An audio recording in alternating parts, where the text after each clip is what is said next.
आज हम लोग देखेंगे मिरर फार्मूला और मैग्निफिकेशन।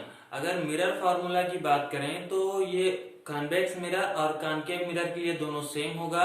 इसमें देखेंगे कि मिरर फार्मूला क्या होता है, मैग्निफिकेशन देखेंगे कि मैग्निफिकेशन क्या होता है, उसकी डिफिनीशन देखेंगे और उसका फार्मूला देखेंगे। और साथ में मिरर फार्मूला से रिलेटेड और मैग्निफिकेशन से रिलेटेड जो क्वेश्चन आता है, जो न्यूमेरिकल आता है, जिस तरह के प्रश्न पूछे जाते हैं एग्जाम में, उसको देखेंगे। ये तीनों चीजें आज हम जो है इसमें इस वीडियो में देखेंगे। तो सबसे पहले शुरू करते हैं कि दर्पण सूत्र क्या होता है, मिरर फार्मूला। तो अगर मिरर फार्मूला में देखें तो किसी वस्तु की जो फोकस दूरी होती है वो एफ होती है और वस्तु की दूरी जो होती है वो u होती है और प्रतिबिंब की दूरी b होती है।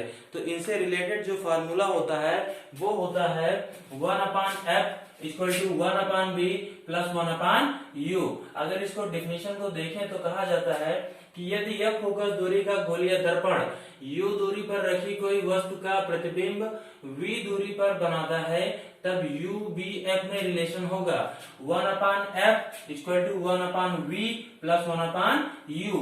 जहां पर f दर्पण की फोकस दूरी है, u जो है वो वस्तु की दूरी है और b क्या है, प्रतिबिंब की दूरी है। ये आपका दर्पण का सूत्र होता है। ये कॉन्वेक्स मिरर और कॉनकेव मिरर के लिए सेम होता है, यानी कि उत्तल दर्पण और अवतल दर्पण के लिए सेम होता है। अब आगे देखते हैं आवर्धन। आवर्धन यानी कि मैग्निफिकेशन। मैग्निफिकेशन से रिलेटेड दो डिफिनीशन होती है।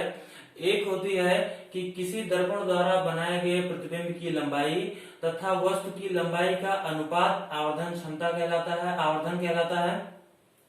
और दूसरी डिफिनीशन होती है किसी दर्पण द्वारा बनाई गई प्रतिबिंब की दूरी तथा वस्तु की दूरी का अनुपात आवर्धन क्षमता कहलाता है। देखिए, यानी कि किसी दर्पण द्वारा निर्मित प्रतिबिंब की लंबाई तथा वस्तु की लंबाई का अनुपात आवर्धन क्षमता कहलाता है, अथवा किसी दर्पण द्वारा निर्मित प्रतिबिंब की दूरी तथा वस्तु की दूरी का अनुपात आवर्धन क्षमता कहलाता है, यानी कि मैग्निफिकेशन कहलाता है। तो इसे दर्शाने के लिए इसके इंग्लिश वर्ड का जो पहला अल्फाबेट है इसी को यूज कर लेते हैं और इसे किससे डिनोट करते हैं, यम से। आवर्धन क्षमता को किससे प्रदर्शित करते हैं, यम से। यम बराबर क्या होता है, I/O। इसके साथ में होता है I/O, जहां पे I प्रतिबिंब की लंबाई और O वस्तु की लंबाई है। साथ में होता है यम बराबर V/U, जहां पे V प्रतिबिंब की दूरी और U क्या होती है, वस्तु की दूरी। इन दोनों फार्मूला को एक करके लिखा जा सकता है, यम equal to I/O equal to minus B/U। ये होता है आवर्धन क्षमता का आपका सूत्र होता है। इससे संबंधित जो प्रश्न आएंगे आपके प्रश्न में, वो पेपर में, प्रश्न पत्र में, वो कुछ ऐसे होंगे। कोई 4 सेंटीमीटर साइज का अगर बिंब होगा, यानी कि वस्तु है कोई 4 सेंटीमीटर की, क्या है, इसको बिंब से हटाकर वस्तु करते हैं। बिंब और वस्तु दोनों एक ही चीज होता है, चाहे आपका बिंब लिखा होगा चाहे वस्तु लिखा होगा, दोनों एक ही चीज होता है। कोई 4 सेंटीमीटर लंबाई की क्या है, एक वस्तु है, 15 सेंटीमीटर फोकस दूरी के अवतल दर्पण से 25 सेंटीमीटर दूरी पर रखा है। दर्पण से कितनी दूरी पर किसी पर्दे को रखा जाए कि स्पष्ट प्रतिबिंब प्राप्त हो जाए और प्रतिबिंब की प्रकृति तथा साइज ज्ञात कीजिए। ये आपका न्यूमेरिकल होगा जो आपका दर्पण के सूत्र तथा आवर्धन से रिलेटेड होगा। ऐसे ही प्रश्न पूछे जाएंगे। ऐसे न्यूमेरिकल को सॉल्व करने से पहले आपको 3 बातों का ख्याल रखना होगा। एक, आपको मिरर फॉर्मूला आना चाहिए, दूसरा आपको मैग्निफिकेशन आना चाहिए और तीसरा आपको साइन कन्वेंशन यानी कि चिन्ह परिपाटी की जो तीनों बातें बताई गई थी वो आपको याद होनी चाहिए कि कौन से दर्पण में कौन से फैक्ट के लिए, कौन से तथ्य के लिए क्या यूज किया जाता है। फोकस दूरी ऋणात्मक होती है कि धनात्मक होती है, प्रतिबिंब की दूरी ऋणात्मक होती है कि धनात्मक होती है और वस्तु की दूरी ऋणात्मक होती है कि धनात्मक होती है। इसको आपको ध्यान में रखना होगा। तो ये अगर न्यूमेरिकल सॉल्व करना है तो सबसे पहले हम देखेंगे हमें क्या दिया गया है। अगर हम दिया गया है लिखें, दिया है तो इसमें सबसे पहले आपको दिया है कोई वस्तु 4.0 सेंटीमीटर लंबी है, यानी कि वस्तु की साइज, ऑब्जेक्ट की साइज क्या है, 4.0 सेंटीमीटर। ये प्लस में लिखी जाएगी क्योंकि वस्तु हमेशा सीधी रखी जाती है। जब मैंने चिन्ह परिपाटी पढ़ाया था तो उसमें मैंने बताया था कि जो भी वस्तु मुख्य अक्ष से ऊपर की तरफ रखी जाएगी उसके आगे सदैव कौन सा चिन्ह होगा, प्लस का चिन्ह होगा। दूसरा क्या कह रहा है आपका, किसी 15 सेंटीमीटर फोकस दूरी के अवतल दर्पण से, फोकस दूरी कितनी है 15 सेंटीमीटर, और दर्पण कौन सा है अवतल। अगर देखें तो आपका यही अवतल दर्पण होता है, ये आपका अवतल दर्पण है, ये आपका ध्रुव है पोल, और फोकस दूरी यहाँ पे होती है F और C होता है वक्रता केंद्र। मीन्स पोल के बाईं तरफ है, तो जो फोकस दूरी होगी वो क्या होगी आपकी, फोकस दूरी क्या होगी, ऋणात्मक होगी। ये बातें भी आपको ध्यान रखनी होगी। अवतल दर्पण है तो फोकस दूरी माइनस में लिखी जाएगी। अगर ये अवतल की जगह उत्तल दर्पण होता तो आपका जो चिन्ह था यानी कि मिरर था वो ऐसे बनता, और आपकी फोकस दूरी लेफ्ट साइड में ना होकर के राइट साइड में होती, तब आपकी जो फोकस दूरी होती वो क्या होती, पॉजिटिव होती। लेकिन यहाँ पे जो मेथड है, फंडा है, वो थोड़ा दूसरा है, क्योंकि आपका जो मिरर है वो उत्तल ना होकर के कौन सा है, अवतल है। तो अवतल में जो फोकस दूरी होगी वो क्या लिखी जाएगी, ऋणात्मक लिखी जाएगी, माइनस लिखी जाएगी। उसके बाद कह रहा है 25 सेंटीमीटर दूरी पर कोई वस्तु रखी है, यू है, कितनी दूरी पर रखी है 25 सेंटीमीटर। अब आपका ये मिरर है, तो जो ऑब्जेक्ट है, वस्तु है, वो तो ऑलवेज उसके पोल से बाएं पर ही रखी जाएगी, तो इसके आगे भी कौन सा चिन्ह लगेगा, माइनस का साइन लगेगा। यानी कि जो वस्तु की दूरी है उसके आगे भी माइनस का साइन होगा, और फोकस दूरी है उसके आगे भी क्या होगा, माइनस का साइन होगा। अब आपको निकालना क्या है, पर्दे की दूरी कितनी दूरी पर रखी जाए जहां पर प्रतिबिंब मिले, यानी कि v की वैल्यू निकालनी है। और दूसरा क्या निकालना है आपको, प्रतिबिंब की प्रकृति तथा साइज, प्रतिबिंब की साइज यानी कि आई फॉर इमेज, इमेज की हाइट। अब सबसे पहले जो फॉर्मूला होता है वो आपका होता है 1/f इक्वल टू, सोल्यूशन देखेंगे, 1/f equal to 1/b plus 1/u। आपको 1/v निकालना है, पक्षांतर पढ़ा होगा आपने, 1/f इधर ही रहने दीजिए, और 1/u इधर आ जाएगा, तो इसके आगे का जो प्लस का चिन्ह है वो माइनस हो जाएगा।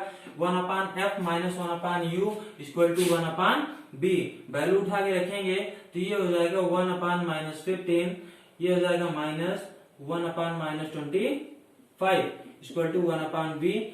ये होगा माइनस 1/15, ये हो जाएगा प्लस 1/25, ये हो जाएगा 1/b। इसको अगर हम सॉल्व करेंगे तो v इक्वल टू आएगा माइनस 37.5 सेंटीमीटर, माइनस 37.5 सेंटीमीटर। ये आपकी प्रतिबिंब की क्या है, दूरी है। और इसके आगे जो माइनस का चिन्ह है वो आपको क्या दिखाता है कि जो प्रतिबिंब है वो दर्पण के बाईं तरफ बना है। बाईं तरफ यानी कि अगर आपका ये मिरर है और इमेज आपका पोल से बाईं साइड लेफ्ट साइड में बना है, तो पोल आपका कैसा होता है, जो प्रतिबिंब होगा वो क्या होगा, वास्तविक होगा। क्या होगा, वास्तविक। आपको चिन्ह परिपाटी एक बार देखना होगा और उसको अपने ध्यान में रखना होगा, तभी आप उससे रिलेटेड न्यूमेरिकल्स लगा पाएंगे। जो माइनस का साइन होगा ये आपको दिखाएगा कि जो आपकी इमेज है वो क्या है, वास्तविक है। ये तो आपका हो गया क्या, प्रतिबिंब की दूरी, प्रतिबिंब की दूरी हो गई। अब इसके बाद निकालेंगे प्रतिबिंब की साइज। तो प्रतिबिंब की साइज के लिए होता है m/i/o, m इक्वल टू, और दूसरा होता है m equal to minus v/u। दोनों फॉर्मूला को अगर एक में मिला दें तो i/o equal to minus v/u होता है। i की वैल्यू आपको ज्ञात करनी है, o की वैल्यू आपको कितना दिया हुआ है 4 सेंटीमीटर, माइनस v की वैल्यू क्या हो, v की वैल्यू आपने निकाला है माइनस 37.5। तो आगे जो माइनस का साइन है फॉर्मूला वाला ये रहेगा, उसके बाद माइनस 37.5 ये आपका सूत्र हो जाएगा, वैल्यू हो जाएगी v की, प्रतिबिंब की दूरी की, और जो आपका u है उसकी वैल्यू हो जाएगी माइनस 25। अब इसको यही i को इधर ही रहने देते हैं, 4 को इधर ले जाके मल्टीप्लाई कर देते हैं, माइनस माइनस का प्लस हो जाएगा, ये हो जाएगा 37.5 मल्टीप्लाइड बाई 4/-25। ये हो जाएगी i की value minus 6 centimetre, minus 6 centimetre. Minus आपका दिखाता है कि जो प्रतिबिंब है वो मुख्य अक्ष के ऊपर ना होकर के नीचे है, यानी कि प्रतिबिंब कैसा है, उल्टा है, प्रतिबिंब उल्टा है। और ऊंचाई कितनी है, ऊंचाई इसकी 6 सेंटीमीटर है। आपका जो प्रतिबिंब है वो उल्टा है और ऊंचाई क्या है, 6 सेंटीमीटर है। इस न्यूमेरिकल में आपको 3 बातें ध्यान में रखनी होंगी। एक, अवतल दर्पण है तो फोकस दूरी माइनस होगी, वस्तु की दूरी चाहे अवतल हो चाहे उत्तल हो हमेशा माइनस होगी, क्योंकि वस्तु हमेशा प्रतिबिंब के दर्पण के बाईं तरफ ही रखी जाएगी। और जो प्रतिबिंब की दूरी होती है वो आपका सूत्र से निकलेगा। अगर दिया हुआ है तो उसमें दिया रहेगा कि प्रतिबिंब कहाँ बनता है, वो आपको चिन्ह परिपाटी जब आप पढ़ेंगे तो उसमें आप क्लियर हो जाएगा। और फॉर्मूला से आप अगर निकालेंगे तो फॉर्मूले में प्लस या माइनस उसको शो करेगा उसकी प्रतिबिंब की दूरी के आगे, माइनस आपको दिखाएगा कि प्रतिबिंब क्या है, आभासी ना होकर के वास्तविक है, और प्लस अगर होगा तो प्रतिबिंब आपका क्या होगा, आभासी होगा। और उसके बाद अगर दर्पण की ऊंचाई या प्रतिबिंब की ऊंचाई देखें तो अगर वैल्यू माइनस में आती है तो इसका मतलब है जो आपका प्रतिबिंब है वो उल्टा बना है, और अगर प्लस में आती है तो आपका प्रतिबिंब क्या है, सीधा बना है। तो ये इससे रिलेटेड न्यूमेरिकल था। अब जो कल देखा जाएगा वो होगा अपवर्तन, प्रकाश का अपवर्तन हम कल डिस्कस करेंगे। तो आज वाले में इतना ही, आप इसको देखिए और लगाने की कोशिश कीजिए। अगर आपको इसको बहुत गहराई से समझना है तो आप इस तरह के अपने मन से 1 या 2 क्वेश्चन, 5 क्वेश्चन, 10 क्वेश्चन बना सकते हैं, सॉल्व करिए। और मेन जो आपको याद रखना है वो दर्पण का सूत्र याद रखना है और मैग्निफिकेशन याद रखना है। ओके, कल मिलते हैं फिर।